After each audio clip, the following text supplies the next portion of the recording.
The River of Secrets. A tale for stress relief. In a quiet village at the foot of a mountain lived a young man named Arman.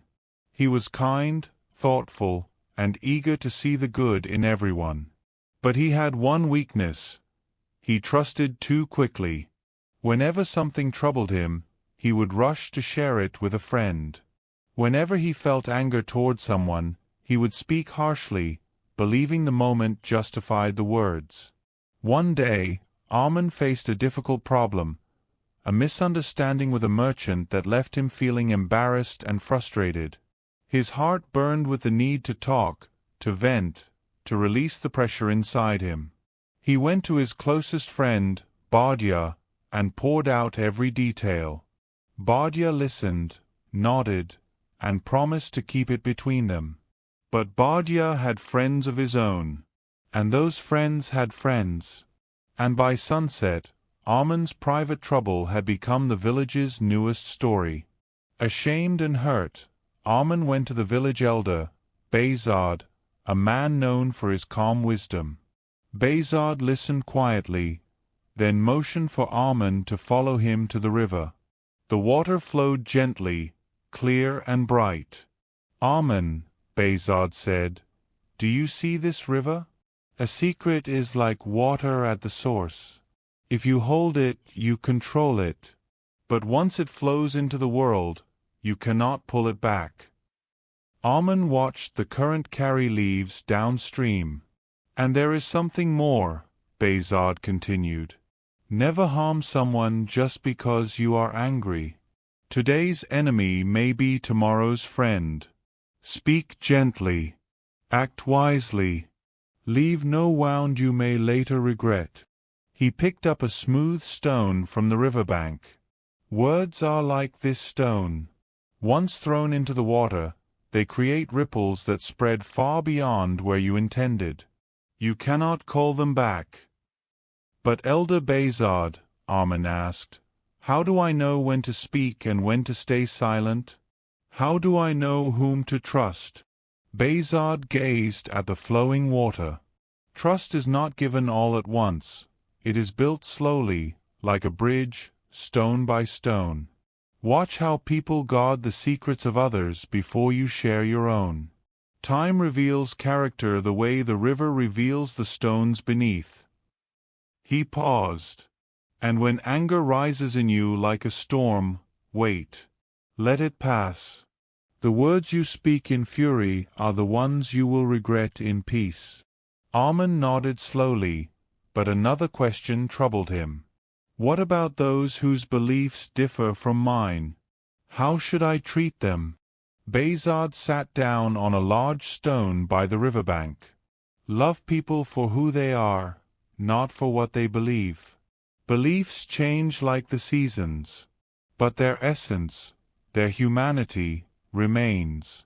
If you tie your affection to someone's beliefs, you build your house on shifting sand." "And remember this," Behzad said. "When someone does something good, acknowledge it, whether you like that person or not. Be hearty in your approval and lavish in your praise. A word of genuine appreciation can light a lamp in someone's heart." He turned the stone in his weathered hands. "But never presume to judge others, Arman. We have no proper yardstick to measure another person's life. You do not know their struggles, their pain, their reasons." "But how do I guide people toward what is right without judging them or commanding them?" Behzad smiled. "You do not order people. Instead, you awaken in them the desire to do what is right. Show them the beauty of the path. When people choose goodness willingly, it grows from within them like a tree from a seed. Led by invitation, not by force. Inspire willing cooperation." From that day on, Arman changed. He learned to hold his tongue when emotions ran high. He learned to keep his private thoughts private, sharing only what truly needed to be shared. When anger came, he would walk to the river and watch the water flow until his heart grew calm again. He began to see people differently. He no longer dismissed someone because their beliefs differed from his own. When the merchant who had embarrassed him showed generosity to a poor family, Arman acknowledged it openly, praising the good deed despite their past conflict. He stopped judging others, recognizing that he could not truly know their inner struggles. And when he wanted others to act rightly, he no longer commanded. Instead, he shared stories, asked thoughtful questions, and helped them discover the right path for themselves. His praise became genuine and generous. "You did well today," he would say to the baker. "Your care for those sheep shows a good heart," he told the young shepherd. People began to change around him, not because he forced them, but because he inspired them. Years later, people would say, "Arman is a man of calm judgment. He listens more than he speaks. He sees the good in everyone and praises it freely. He loves people for who they are, not for what they believe. And he guides others not by command, but by awakening their own desire to do right." And Arman himself would say, "I learned that words are like arrows. Once released, they cannot be returned. And secrets are like water. Once spilled, they cannot be gathered again. So I choose my words with care, and I guard my heart with patience." And so the story ends, like the river returning to stillness. Trust is earned slowly. Secrets shared are secrets lost. Words spoken in anger leave lasting wounds. Love people for who they are, not what they believe. Recognize every good deed. Be lavish in your praise. Do not judge others. Led by inspiring cooperation, not commanding obedience. What we say can never be unsaid.